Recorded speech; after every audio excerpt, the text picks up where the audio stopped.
Rolling the dice there either way. He'll hopefully make a good decision, but it's going to be a tough one. DeJean went on to add that no matter what decision he makes, he's going to be happy playing the sport that he loves, football. Yeah, that's great consolation wherever he goes. NIL might change things there too. He's got to factor that in. We've got a few things to factor into the morning commute here, Trey. Yeah. A lot of fog, some showers for parts of the state here as well this morning.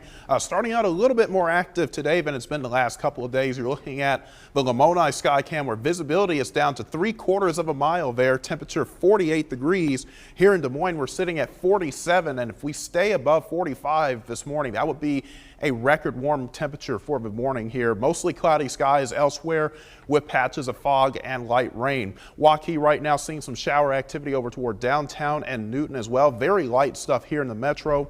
A little more moderate activity though from Indianola over toward Knoxville and Oskaloosa as well. This is generally lifting off to the northeast, and most of the rain will be over parts of southeast Iowa, as some of these locations have seen around 1/10 of an inch, and before all is said and done, maybe upwards of 1/4 to 1/2 an inch in spots. Most of that rain will stay off to the southeast through early afternoon. The rest of the state sopped in cloud cover with a few patches of drizzle. You'll note our temperatures work their way back into the lower 50s this afternoon before dropping tonight back into the upper 30s and lower 40s with widespread fog anticipated tomorrow morning. And then tomorrow afternoon, the winds will begin to pick up. Skies become partly to mostly cloudy, and we'll likely see another day with highs in the upper 40s to low and mid 50s. Fog will be an issue going into this evening, tonight, and to tomorrow morning. Visibility could be reduced pretty much statewide here, with many locations under 1/2 mile, some spots less than 1/4 of a mile tomorrow morning. So do be advised if you are traveling tomorrow morning. But after that, winds should pick up during the afternoon, and that will help to mix out that fog during the day.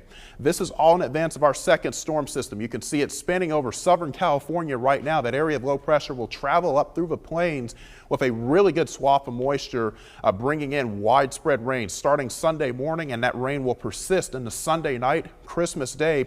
And watch how this low pressure just sits over the state for multiple days here. We could be talking widespread rain going into Christmas Day and the day after as well. Parts of western Iowa could see a little bit of light snow mix in on the backside of that as some colder air wraps into the system, but it's not much at the moment, and then that will begin to pull away by the middle of next week.